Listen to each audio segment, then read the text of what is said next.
primeiro lugar, eu acho que é muito importante que todos aqueles que estejam acompanhando, né, entendam que a regra no Brasil é que uma pessoa só pode ser punida, só pode ter os seus direitos restritos após uma condenação. Essa é a regra estabelecida pela Constituição.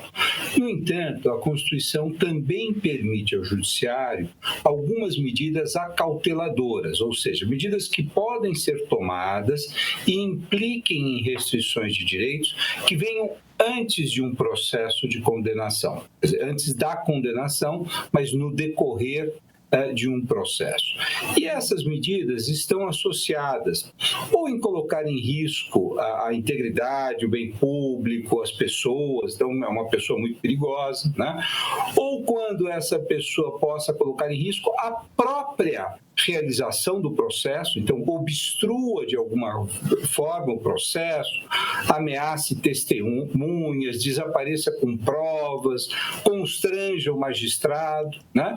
E, por fim, há uma possibilidade quando essa pessoa dê indícios de que ela irá fugir, de certa forma, frustrando o processo caso o desfecho seja condenação. Tá?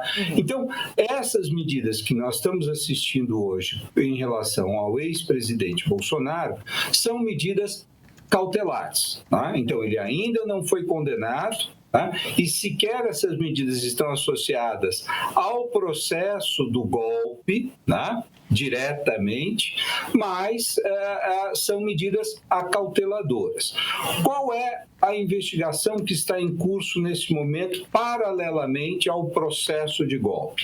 Uma investigação a respeito da condução, ou da conduta, melhor dizendo, do deputado Eduardo Bolsonaro, que saiu do Brasil e, em alguma medida, está sendo investigado por atuar junto ao governo americano com o objetivo de constranger a justiça brasileira, de impedir que a justiça brasileira aplique a lei com toda a imparcialidade possível. Tá? Há um processo de intimidação. Bom, o ex-presidente Bolsonaro faz parte desse processo ou não? Tá? No que diz respeito ao deputado Eduardo Bolsonaro, nós sabemos que ele está nos Estados Unidos, ele próprio disse que ele fez gestão junto ao governo brasileiro, ele apoiou essas medidas tomadas... Né? Ele fez gestão junto ao governo americano, tá? Ele apoiou as medidas tomadas pelo presidente Trump, tá? E há uma discussão se isso foi feito em conjunto com o ex-presidente Bolsonaro ou não, se o ex-presidente Bolsonaro apoiou, financiou, participou da montagem disso. E é neste contexto, então, um contexto que é separado, mas que tem uma relação com o processo do golpe, é que o presidente Bolsonaro está sendo alvo de medidas cautelares. E essas medidas cautelares são medidas que restringem direitos. Não todos os direitos, não toda a liberdade, mas impõem alguma restrição. Ele já tinha o seu passaporte apreendido pela Polícia Federal, agora ele passa a usar uma tornozeleira eletrônica com o objetivo de monitorar os seus movimentos. Existem alguns impedimentos explícitos, quer dizer, ele não pode se aproximar de embaixadas para impedir em alguma medida ou dificultar a sua fuga, ele não pode sair à noite, ele não pode sair no fim de semana e, além do mais, há um impedimento de que ele empregue as redes sociais. Então, são medidas de restrição de direitos que lhe foram impostas em face dessa discussão sobre a sua participação ou não num processo de obstrução da justiça brasileira. Certo. Perfeito. E eu acho que essa tua explicação inicial ela é muito importante, porque ela vale lembrar que o ex-presidente Jair Bolsonaro só está envolvido neste processo porque, na verdade, só não. Ele está envolvido neste processo porque, entre outras coisas, ele depôs a Polícia Federal e admitiu, por exemplo, ter enviado recursos ao Eduardo Bolsonaro, na ordem de R$2 milhões, para ajudar no sustento do filho lá, enquanto ele articula, né, para fazer todos esses movimentos que o senhor descreveu. Agora, tem um conceito que está ali na decisão do ministro Alexandre de Moraes e no próprio pedido da PGR, que é o da soberania nacional. E eu queria entender um pouco melhor com o senhor o que é esse conceito e como é que ele se desdobra, como é que eventuais crimes contra a soberania se desdobram, tanto na nossa Constituição quanto no Código Penal, enfim, como é que se materializa um crime contra a soberania nacional?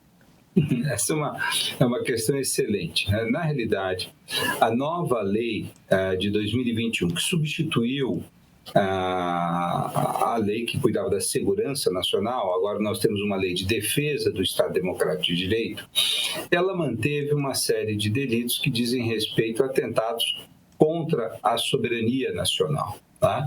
Veja, impedir que o Estado brasileiro aplique a lei de maneira soberana, né, ela pode constituir, em alguma medida, uma ameaça à soberania nacional. Eu acho que essa discussão que está tangenciada ali, né, evidente, é só uma decisão liminar, não é uma decisão que apure um crime de maneira cabal, mas a discussão do impedimento, né, do obstáculo que você crie a aplicação da lei e, consequentemente, a soberania, a liberdade, a autonomia que o Estado tem de aplicar a lei. Tá? É interessante notar que o presidente Trump, ele está inovando na cartilha do populismo autoritário quando ele faz ameaças a um país em face da condução da sua justiça. Isso aconteceu também em relação a Israel. Tá? Nós devemos lembrar que o atual primeiro-ministro Netanyahu, contra ele pesam várias ações judiciais no judiciário israelense por corrupção, etc., e inclusive uma investigação sobre a sua conduta nos ataques que Israel recebeu. Né? Também há denúncia contra ele no Tribunal Penal Internacional. O presidente Trump ameaçou Israel de que ou são retiradas esses processos contra o primeiro-ministro Netanyahu, ou ele não vai dar o apoio militar necessário. Quer dizer, veja, em alguma medida é muito semelhante, né, com aquilo que está acontecendo no Brasil. Vendo um seu aliado sendo ameaçado pela justiça do seu país, ele ameaça o país e pede que o judiciário mude a sua conduta. Ele fez isso também com o Ministério Público das Nações Unidas, o Ministério Público do Tribunal Penal Internacional. Tá? Caso não retire as investigações contra o primeiro-ministro Netanyahu sobre crimes contra a humanidade, ele também irá ameaçar de não contribuição mas com o aparelho geral das Nações Unidas. Então, é um novo modelo e certamente afeta a autonomia, seja das Nações Unidas, seja do Estado de Israel, seja do Estado brasileiro. Agora, isso é muito interessante, né, professor? Eu quero aproveitar que dos nossos 3 convidados, o senhor além de jurista, o senhor também é cientista político, e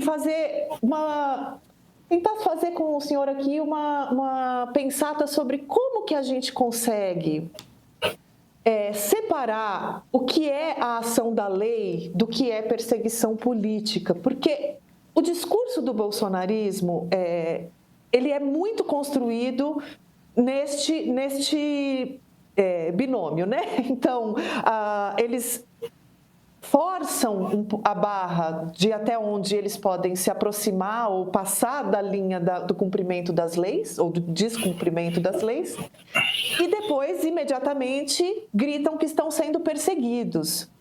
E como o ministro Alexandre de Moraes, em particular, mas o Supremo Tribunal Federal como um todo, têm sido rigorosos, esse discurso, principalmente para os bolsonaristas, para os apoiadores, mas não só, para uma parcela até fora ali desse núcleo duro do bolsonarismo, esse discurso pode colar, né? Então, ele tem uma ressonância, ao menos. Eu queria que o senhor me ajudasse a entender como é que se escapa dessa armadilha, né? O Bolsonaro deu 2 entrevistas hoje saindo dessa instalação aí da tornozeleira eletrônica, né? E batendo muito nessa tecla novamente da perseguição e tal. Então, como é que o senhor enxerga esse jogo político do discurso bolsonarista? Olha, veja, não sei se eu vou conseguir te ajudar a sair dessa armadilha, né? Eu acho que nós temos que atravessar aí uma corda bamba mesmo, né? Veja, eu acho que um grande desserviço ao Estado de Direito no Brasil foi a Operação Lava Jato, que iniciou com uma operação importante, uma operação de combate à corrupção. Acho que ninguém em sã consciência pode ser favorável à corrupção e entende que ela tem que ser levada a cabo. Tá?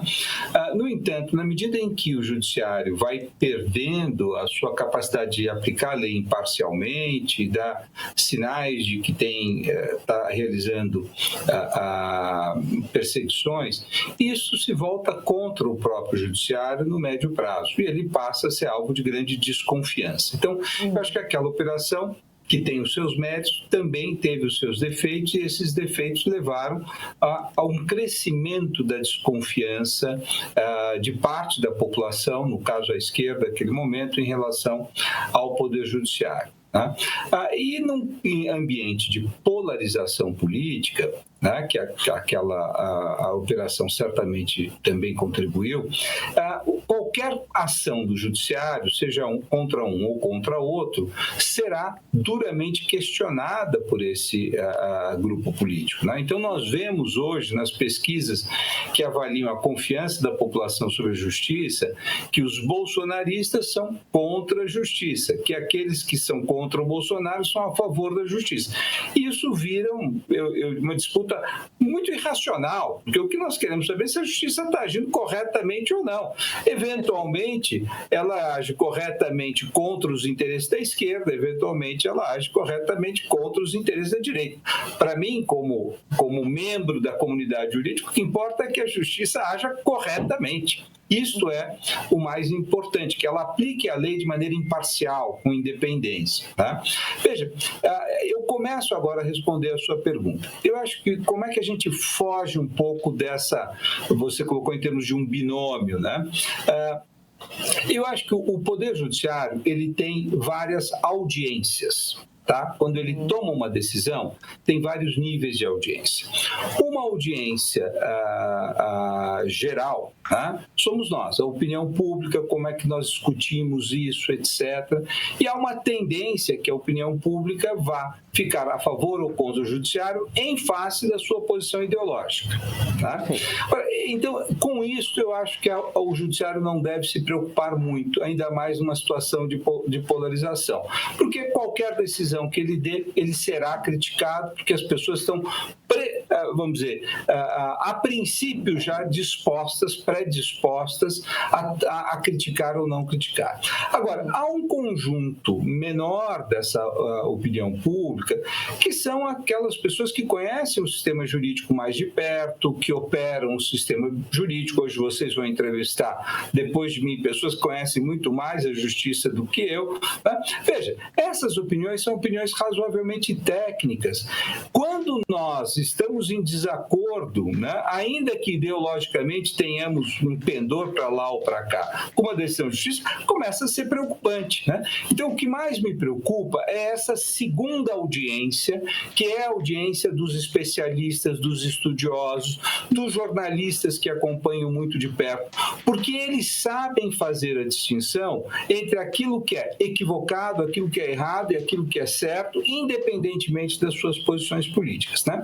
Acho que há uma terceira audiência, que é muito importante, que é a audiência dos atores políticos, ou seja, quando o judiciário está tomando uma decisão e o Congresso se coloca, os partidos políticos se colocam contrário, isso tem um peso para o Poder Judiciário. Né? Então, como é que o Judiciário articula tudo isso? Qual que é o remédio? O melhor remédio para o Judiciário é decidir de maneira muito cuidadosa, explicitar muito as suas razões, demonstrar que ele está tomando aquela decisão em face de fatos comprovados, porque isto vai gerar um respaldo, se não da opinião pública como um todo, pelo menos dos operadores, daqueles que acompanham o judiciário de muito perto e, eventualmente, do próprio corpo político, que entende que o judiciário não está saindo do trilho, mas que ele está fazendo algo que lhe é pesado, mas que ele tem que fazer. Então, a única solução é o judiciário ser mais transparente, ser melhor, a explicitar com correção tudo aquilo que ele tem que fazer.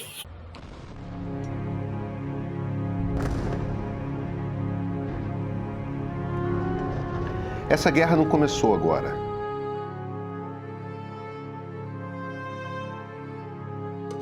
Não começou nem em 1948, quando o Estado de Israel foi criado.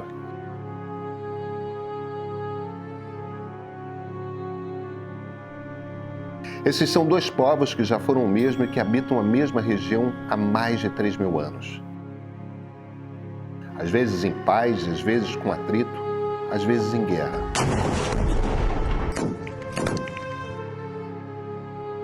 A versão atual nós chamamos de conflito Israel-Palestina. Nós não temos conversado sobre esse conflito e precisamos conversar.